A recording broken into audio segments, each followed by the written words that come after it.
Hi everyone, my name is Madison Williams. I'm 24 years old, and I'm a proud United States Army veteran who just returned from an 8-month deployment in Afghanistan. I grew up in a small suburb of Columbus, Ohio, in a modest 2-story house with my parents, Jennifer and Michael. For as long as I can remember, I've been the responsible one in my family. While my parents struggled with financial decisions and get-rich-quick schemes, I worked double shifts at a warehouse and delivered pizzas to save every penny for my dream, a brand new Ford Mustang GT in grabber blue with black racing stripes. I'm the kind of person who believes in hard work, keeping promises, and taking care of the people you love. I thought my family felt the same way about me. I was wrong. Dead wrong. What I'm about to tell you is the story of the biggest betrayal of my life, and how I made sure my family learned that actions have consequences, even when it's family doing the hurting. If you've ever felt the burning rage of being stabbed in the back by people you trusted most, if you've ever wanted to serve ice-cold justice to people who thought they could walk all over you, then you need to hear this story. Hit that like button right now, subscribe for more jaw-dropping revenge tales, and buckle up, because what happened next will leave you speechless. I'm standing in my parents' driveway, keys in hand, staring at an empty space where my pristine 2019 Mustang GT should be parked. My heart is pounding so hard I can feel it in my throat. 3 days ago, I returned from an 8-month military deployment overseas, expecting to come home to my family, my life, my car. Instead, I'm looking at oil stains on concrete and my mother's trembling hands as she tries to explain why my $50,000 dream car is gone. Sold. Without my permission. While I was serving our country 6,000 miles away. If you've ever felt the burning rage of family betrayal, if you've ever dreamed of serving ice-cold justice to people who thought they could walk all over you, then you need to hear this story. Hit that like button right now, subscribe for more jaw-dropping revenge tales, and buckle up, because what I did next will leave you speechless. Let me take you back 18 months before that devastating moment in the driveway. My name is Madison, and I'd just enlisted in the Army at 22 years old. I wasn't your typical starry-eyed recruit, I had a plan. I'd been working 2 jobs since I was 16, saving every penny I could scrape together while living with my parents in their modest 2-story home in suburban Ohio. My dream wasn't complicated, I wanted a Mustang GT. Not just any car, the car. Grabber blue with black racing stripes, premium interior, the whole package. I'd test-driven one exactly 3 times, and each time I sat behind that wheel, I could picture my future self cruising down the highway, windows down, finally having something that was completely, undeniably mine. The car cost $52,000 brand new. With my military signing bonus, my deployment pay, and every cent I'd saved from those grueling double shifts at the warehouse and pizza delivery, I finally had enough. The day before I shipped out for basic training, I walked into that Ford dealership with a cashier's check and the biggest smile of my life. I'll be deployed for 8 months after training, I told the salesman, Jake, who'd helped me through the entire process. Can you keep it safe until I get back? Absolutely, ma'am. We'll keep it in our climate-controlled storage. When you return, she'll be waiting for you, exactly as pristine as the day you bought her. But here's where I made my first mistake, a mistake that would cost me everything and set the stage for the most devastating betrayal of my life. My parents, Jennifer and Michael, had always been financially irresponsible. Dad worked construction when work was available, which wasn't often. Mom cleaned houses part-time but spent most of her energy on what she called her business ventures, multi-level marketing schemes that drained money faster than a broken faucet. Their house, the house I'd grown up in, was constantly on the verge of foreclosure.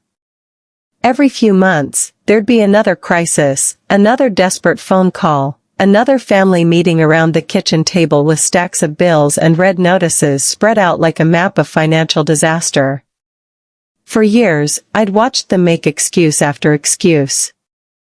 The economy's tough, Madison. Your father's back is acting up again. This new opportunity is going to change everything, you'll see. I'd learned to tune it out, focusing instead on my own goals, my own future. So when they asked me to add them as authorized contacts on my car paperwork, just in case something happens while you're overseas, honey, someone needs to be able to handle things, I hesitated. But they were my parents. They'd raised me, housed me, supported my dreams. How could I say no? It's just a precaution, Mom assured me, her hand warm on my shoulder as we sat in the dealership office. We won't touch anything. We just want to make sure if there's some kind of emergency, we can help. Dad nodded earnestly. Madison, that car means everything to you. We'd never do anything to jeopardize it. You have our word. Their word. I actually believed their word meant something. Basic training was a blur of shouting drill sergeants, pre-dawn runs, and a gradual transformation from civilian to soldier. But through it all, I carried a photo of my Mustang in my wallet. During the hardest moments, when my body felt like it might collapse, when homesickness hit like a physical weight, I'd look at that picture and remember what was waiting for me. The deployment to Afghanistan was harder than I'd expected. Not just physically, though the heat and constant alertness wore you down like sandpaper on wood. It was the emotional isolation, the way days blended into weeks into months of sameness, punctuated only by video calls home and care packages that always arrived already opened and half empty. My parents called every Sunday at 3 p.m. my time, 5:30 a.m. theirs. These weren't easy conversations. The video quality was usually terrible, cutting in and out, voices delayed by satellite transmission. But I treasured those calls, they were my lifeline to home, to the life I was working so hard to build.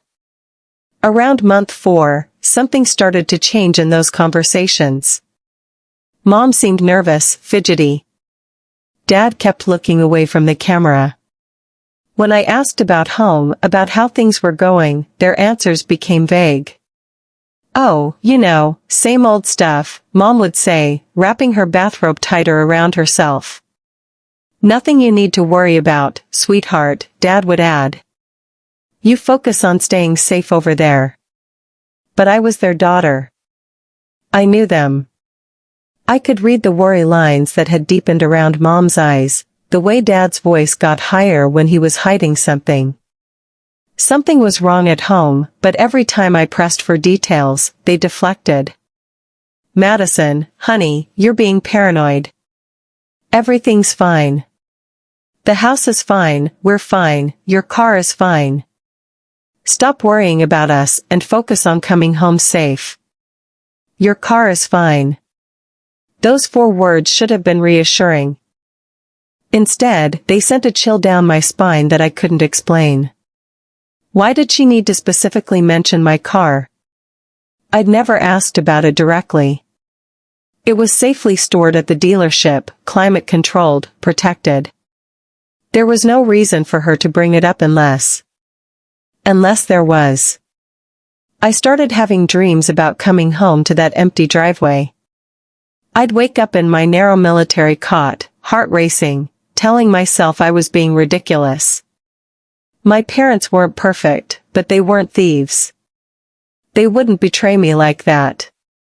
They couldn't. Could they? The call that changed everything came on a Tuesday.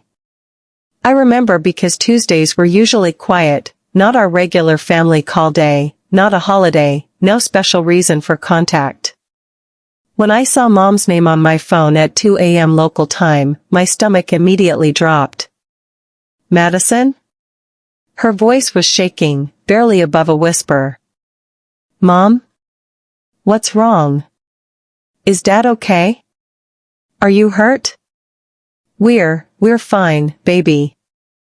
But I need to tell you something, and I need you to not get upset, okay? Can you promise me you won't get upset? Every alarm bell in my head started ringing at once. Mom, you're scaring me. What happened? The house, we got behind on payments again. Really behind this time. The bank is talking about foreclosure proceedings, and we need help, Madison. We need help fast, or we're going to lose everything. My first instinct was sympathy. These were my parents, and despite their financial mistakes, I didn't want to see them homeless. How much do you need? I've got some money saved, $50,000. The number hit me like a physical blow. $50,000. Exactly the price of my Mustang, give or take a few $100s. Mom, I said slowly, my mouth suddenly dry, that's a very specific number. I know it's a lot, baby, but, Mom. My voice was sharper now, cutting through her rambling explanation. Where's my car? Silence. Long, terrible silence that stretched across 6,000 miles of satellite connection. Mom, where's my car? It's safe, Madison. It's perfectly safe. We just need to figure some things out, and, did you sell my car? No. No, baby, of course not. We would never. I mean, we couldn't, it's your car, Madison. We know that.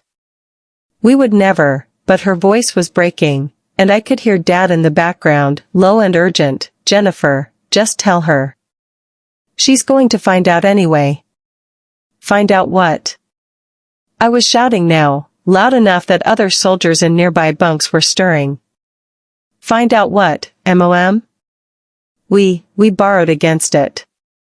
As collateral. For a loan. But it's temporary, Madison, I swear to you it's temporary. As soon as we get back on our feet, I hung up. My hands were shaking so violently I could barely hold the phone. Borrowed against it. Collateral. The words kept echoing in my head like bullets ricocheting off concrete. My car, my dream, my future, the one thing I'd worked for and earned and sacrificed for, was sitting in some loan shark's parking lot, a pawn in my parents' endless financial disasters. I tried calling back immediately, but the call wouldn't connect. I tried again. And again. For 3 hours, I sat in that communication tent, frantically dialing, getting busy signals or dead air or that horrible automated message, the number you are trying to reach is temporarily unavailable. They'd turned off their phone. The next 8 weeks were the longest of my life. I managed to get through to my parents exactly 3 more times, and each conversation was worse than the last. The second call, Dad answered, Madison, I know you're angry, where is my car, Dad? I want to know exactly where my car is right now. Look, it's complicated. The guy we borrowed from, he's not exactly a traditional lender. What does that mean? It means we need more time, Madison. We're working on it, I promise you we're working on it. How much time? I don't know. You don't know? Dad, you don't know? Don't yell at me, young lady. You think this is easy for us? You think we wanted this to happen? We're doing our best here. Their best. Their best was stealing my car. The third call, 2 weeks later, Madison, honey, I have good news. We found a buyer for the house. If we can sell it fast, we can pay back the loan and get your car back and start fresh somewhere smaller. You're selling the house? The house you said you were trying to save? Well, we realized we can't really afford it anyway, and this way you get to keep my car money and sell the house for extra cash? It's not like that, Madison. You're not understanding the situation. I understand perfectly, Mom. I understand that you stole from me. We didn't steal. We borrowed. There's a difference. Not when you borrowed without asking. The fourth and final call came just 1 week before I was scheduled to return home. Madison? Mom's voice was different this time. Flat. Defeated. Let me guess. More good news? The loan, we couldn't make the payments. And the buyer for the house fell through. And the person we borrowed from, he sold your car to cover the debt. I felt something break inside my chest. Not crack, completely shatter, like glass hitting concrete. He sold it. I'm so sorry, baby. We tried everything, we really did. But when we couldn't make the payments, you sold my car to a loan shark, couldn't pay him back, so he sold it to someone else. We didn't have a choice. You didn't have a choice? I was screaming now, beyond caring who heard me. You didn't have a choice except to steal from your daughter who's been risking her life for 8 months. Madison, please, I'm coming home in 6 days, Mom.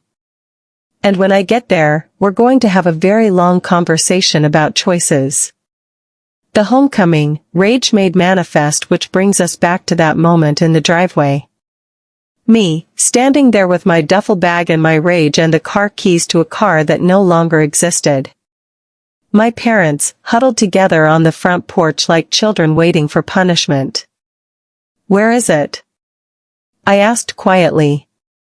Sometimes quiet is more terrifying than screaming. Madison, let us explain, Dad started. Where is it? We don't know exactly, Mom whispered. Tony, the man we borrowed from, he said he sold it to a dealer in Columbus, but we don't know which one, and, Tony. I turned the name over in my mouth like a foreign word. Tony the loan shark. He's not a loan shark, he's a private lender. Did you sign papers when you used my car as collateral, Mom? She looked down. Yes. What did those papers say? I don't really remember the details, bullshit. The word exploded out of me with such force that both my parents flinched backward. You remember every detail of every MLM scheme you've ever joined, but you don't remember the details of the papers you signed to steal my car? That's when something inside me crystallized. Not just anger, something colder, more focused. Something that tasted like metal and felt like ice water in my veins. I looked at my parents, really looked at them. Dad in his stained work shirt and too tight jeans, Mom in her faded flower print dress and desperate, pleading expression. I looked at the house behind them, with its peeling paint and crooked shutters and the final notice envelope sticking out of the mailbox. And I realized something that changed everything. I didn't just want my car back. I wanted them to understand what it felt like to lose something precious. I wanted them to feel the same helpless fury I was feeling right now. I wanted justice. No. I wanted revenge. I spent the next 3 days living in a motel 20 minutes from my parents' house, conducting what I can only describe as a military-style intelligence operation. 8 months of deployment had taught me patience, strategy, and the importance of gathering complete information before taking action. My first stop was the county courthouse. Public records are a beautiful thing when you know how to read them. Within 2 hours, I had a complete financial picture of my parents' situation, and it was even worse than I'd imagined. The house wasn't just behind on payments, it was 6 months into foreclosure proceedings. The bank had already filed paperwork. More interesting was the mortgage history. They'd refinanced 4 times in the past 6 years, each time borrowing against the equity to pay off credit cards, failed business ventures, and other debts. But here's what really caught my attention. 3 months ago, they'd applied for another refinancing and been denied. The same week they'd contacted Tony about borrowing against my car. They hadn't borrowed against my car to save the house. They'd borrowed against my car because they'd already exhausted every other option, including the house itself. My second stop was Tony's office, a grimy storefront in a strip mall between a check-cashing place and a liquor store. Tony himself was exactly what you'd expect: gold chains, too much cologne, and the kind of smile that never reached his eyes. "You must be Jennifer and Michael's girl," he said when I introduced myself.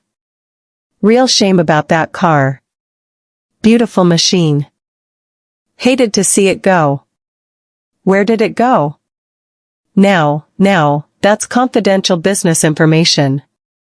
But I can tell you it went to a good home. Collector guy, paid cash, loved American muscle cars." "How much?" Tony's smile widened. "Your parents owed me $68,000 by the time we settled up. Car covered most of it, but not all. Still carrying about $15,000 in debt with them." $68,000. They'd borrowed against my $52,000 car and somehow managed to owe $68,000.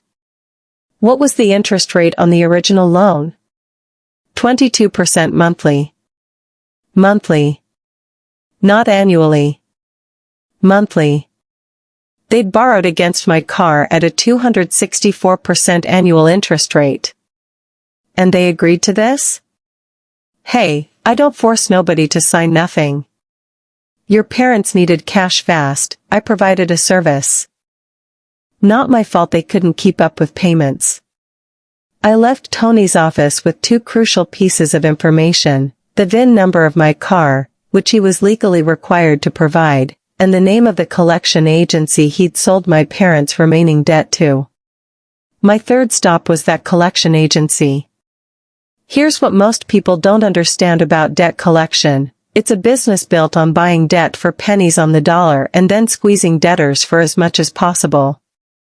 The agency that had bought my parents' $15,000 debt from Tony had probably paid $2,000 to $3,000 for it. But here's what they really don't understand: almost anyone can get into the debt-buying business if they have cash and know the right people. I had cash. My deployment pay, plus hazard pay, plus the money I'd saved for car maintenance and insurance I no longer needed, gave me about $18,000 in liquid assets. And my time in the Army had taught me that there's always someone willing to make a deal if you approach them with confidence and clear terms. The collection agency was called Midwest Recovery Solutions, and their office made Tony's place look like the Ritz-Carlton. I asked to speak with whoever had authority to sell debt portfolios. 20 minutes later, I was sitting across from a man named Dave Kowalski, who looked like he'd rather be anywhere else in the world. "You want to buy your parents' debt?" Dave looked confused. "That's unusual. Is it illegal?" "No, but, is there any regulation preventing family members from purchasing debt?" "Well, no, but why would you want to? How much?" Dave shuffled through some papers. "We paid $3,000 for a portfolio that included your parents' account.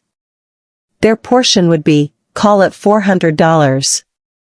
$400. I could buy my parents' $15,000 debt for $400. I'll give you $600 cash right now for the full debt, including all collection rights." Dave's eyebrows shot up. "Cash? Cash. Deal." An hour later, I walked out of Midwest Recovery Solutions with legal ownership of my parents' debt and all associated collection rights. That meant I could demand payment in full at any time. It meant I could put liens on their property. It meant I could garnish their wages. It meant I had power. But I wasn't done yet. Not even close. The nuclear option, financial investigation. That evening, I sat in my motel room with a laptop and a legal pad, mapping out everything I'd learned. My parents were 6 months into foreclosure on a house they couldn't afford, carrying credit card debt I estimated at around $40,000 based on their credit report, and now owed me $15,000 with full legal collection rights. But the house itself was interesting. They'd bought it in 1998 for $89,000. The current market value, according to Zillow and recent comparable sales, was around $185,000. Even with the outstanding mortgage balance of approximately $78,000, they had significant equity. Equity they were about to lose to the bank in foreclosure proceedings. Unless someone intervened. I spent the next day at the county recorder's office, learning everything I could about foreclosure law in Ohio. Here's what I discovered. In Ohio, you can stop a foreclosure by bringing the mortgage current at any time before the sheriff's sale. You can also purchase properties at sheriff's sales if you have cash and meet the bidding requirements. But here's the really interesting part. If you purchase a foreclosed property at sheriff's sale, the previous owners become tenants at will. That means you can evict them with proper notice, just like any other landlord evicting tenants. My parents had no idea that their loving daughter, the same daughter whose car they'd stolen and sold, was about to become their landlord. I needed to move fast. The sheriff's sale was scheduled for 3 weeks from that day. But first, I had to make sure my parents couldn't somehow scrape together the money to save themselves at the last minute. Step 1, I called them. Madison. Mom's voice was bright with fake cheer when she answered. How are you settling in? Are you staying with friends? I'm staying in a motel, Mom. Funny thing happened today. I went looking for my car. Oh, honey, we told you, I found it. Silence. You found it? Well, I found where it went. Collector named Jim Morrison bought it from Tony for $42,000 cash. Restored it, added some custom work. It's gorgeous. Really gorgeous. Jim was nice enough to show me the receipts for everything he's done to it. Madison, we can explain, $67,000, Mom. What? That's what my car is worth now, according to Jim. All the restoration work, custom exhaust, upgraded interior. $67,000. Almost $15,000 more than I paid for it. Another silence. I could practically hear her calculating, trying to figure out where I was going with this. The good news is, Jim's willing to sell it back to me. He is? Hope crept into her voice. For $67,000. The hope died instantly. So here's what's going to happen, Mom. I'm going to get my car back. But first, you and Dad are going to pay me the $67,000 you cost me. Madison, that's impossible. You know we don't have that kind of money, then you're going to give me something of equivalent value. We don't have anything worth, she stopped mid-sentence. I could hear the realization hitting her. The house, Mom. You're going to sign the house over to me. We can't do that. This is our home. And that was my car. Funny how these things work out. I hung up before she could respond. The next morning, I drove to the office of Rachel Chen, a real estate attorney I'd found who specialized in foreclosure law. I explained my situation, carefully editing out the revenge aspects and focusing on the legitimate financial opportunity. So you want to purchase your parents' house at foreclosure auction? Rachel looked over the documents I'd brought. That's right. I have the cash, I understand the risks, and I'm prepared to follow all legal procedures. And your parents are aware of your intention? They're aware I'm seeking compensation for the financial losses they caused me. Rachel nodded slowly. Ms. Williams, I have to ask, what's your endgame here? If you purchase the house, your parents will have to vacate. Are you prepared for the emotional consequences of evicting your own family? I looked her straight in the eye. Ms. Chen, my parents stole $50,000 from me while I was deployed overseas defending our country. They lied to me repeatedly, they betrayed my trust, and they cost me something I'd worked years to earn. If they end up homeless, that's a consequence of their choices, not mine. Rachel studied my face for a long moment.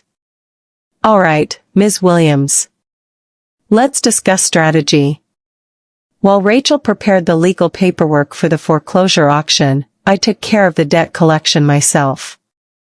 Ohio law requires written notice before pursuing collection activities, so I drafted a letter that was professionally cordial and absolutely terrifying. Dear Mr. and Mrs. Thompson, this letter serves as formal notice that your debt account in the amount of $15,247.83 has been transferred to SW Recovery Services, myself, for collection. This debt stems from your default on obligations to Tony's private lending services related to unauthorized use of collateral property. Ohio Revised Code Section 1317.06 requires that we inform you of your rights under the Fair Debt Collection Practices Act. You have 30 days from receipt of this letter to dispute this debt in writing. If you do not dispute the debt within 30 days, it will be considered valid. Please be advised that we have legal authority to pursue all available collection remedies, including but not limited to wage garnishment, bank account seizure, and property liens. Payment in full is required within 30 days of this notice. If you cannot pay in full, contact our office immediately to discuss payment arrangements. Sincerely, Madison Williams, SW Recovery Services. I hand-delivered the letter on a Wednesday afternoon, ringing the doorbell like any other collection agent. Dad answered the door. When he saw me standing there in my dress uniform with an official-looking envelope, his face went white. Madison? What's this about? Debt collection, sir. You'll need to sign for this certified delivery. I watched him read the letter, watched his hands start to shake, watched the realization dawning on his face that his daughter, the daughter he'd stolen from, was now legally empowered to destroy what was left of his financial life. You bought our debt? Yes, sir. Business is business. Madison, this is crazy. We're your parents. And I was your daughter when you sold my car. I turned and walked away, leaving him standing in the doorway with the letter in his trembling hands. The foreclosure auction was scheduled for the following Tuesday at 10 a.m. on the courthouse steps. In Ohio, foreclosure auctions are cash-only affairs. Bidders have to provide proof of funds and be prepared to pay immediately if they win. I had $95,000 in cash, sitting in a cashier's check made out to the county sheriff's department. More than enough to cover the outstanding mortgage balance and associated fees. But first, I wanted to see if my parents would try to fight back. They didn't disappoint. On Thursday, I got a call from a number I didn't recognize. Madison Williams? This is Timothy Walsh. I'm an attorney representing Michael and Jennifer Thompson. What can I do for you, Mr. Walsh? My clients would like to discuss a resolution to this situation. What kind of resolution? They're prepared to offer you $20,000 in exchange for your agreement not to bid on their house at auction. I almost laughed out loud. $20,000? Where exactly are they going to get $20,000, Mr. Walsh? They're exploring their options. Their options. I see. And if I don't accept this generous offer? My clients feel that your actions constitute harassment and emotional distress. They're prepared to file suit. Now I did laugh. Mr. Walsh, let me save you some time. I'm a debt collector pursuing legal collection of a legitimately purchased debt. I'm a potential bidder at a public foreclosure auction, participating in a legal process.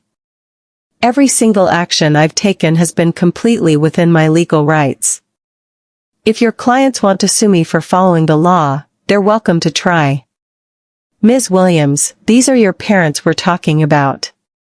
Mr. Walsh, this is my stolen car we're talking about. I hung up.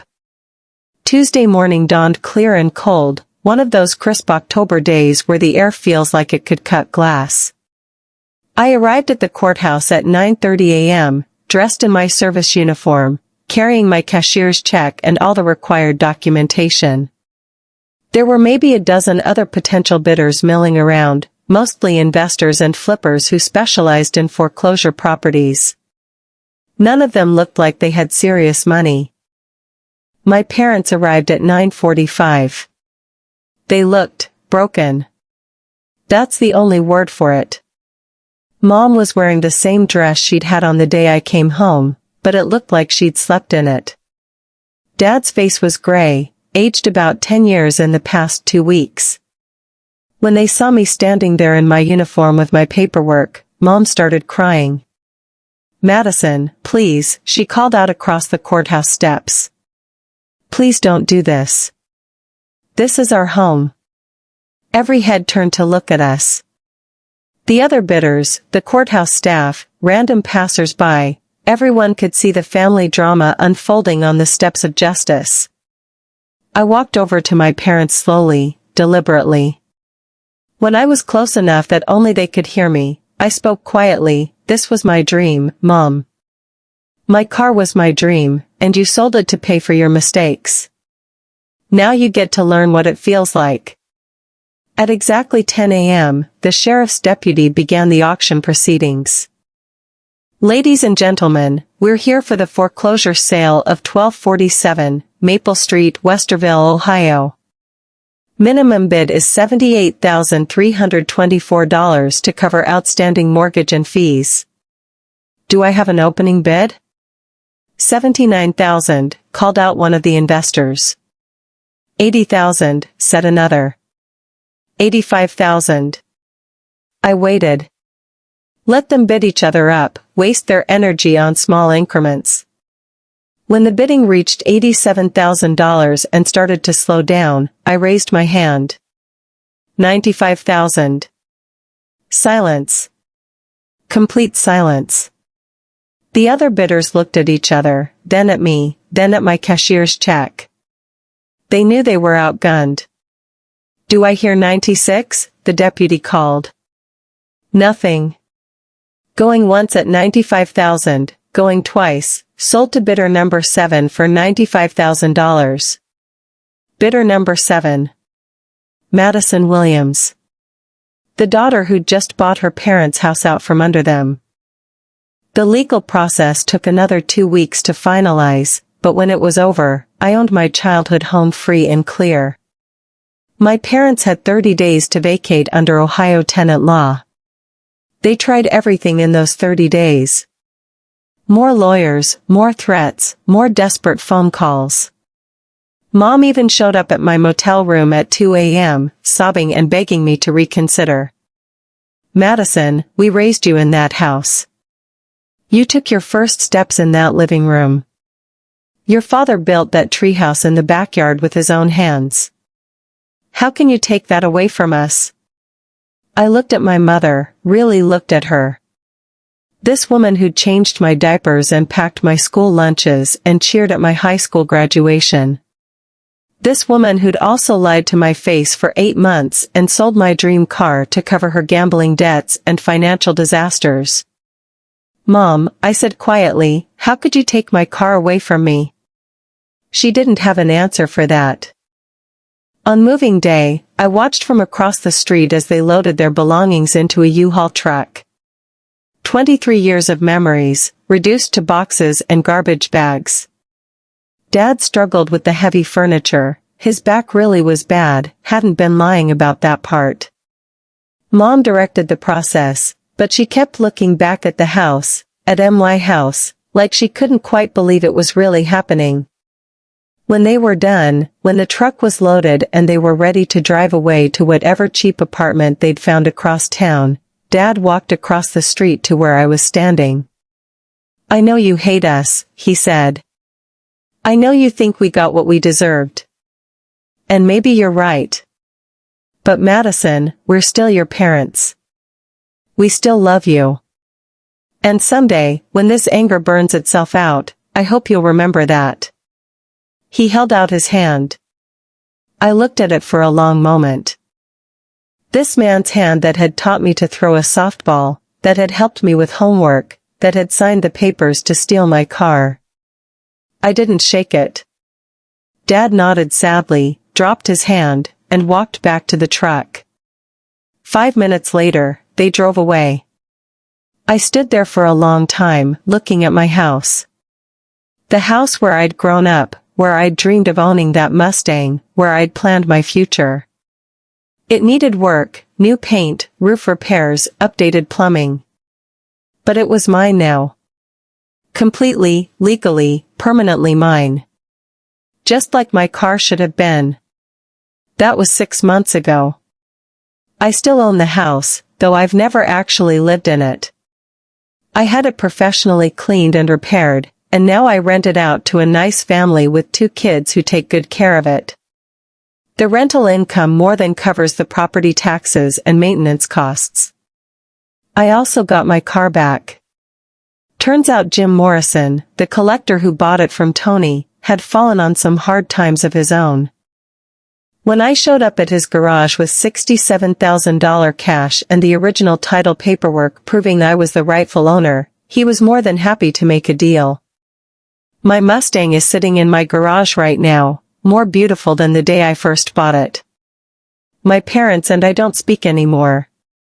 I know from mutual acquaintances that they're struggling financially, Dad's health problems have gotten worse, and Mom's still chasing get-rich-quick schemes.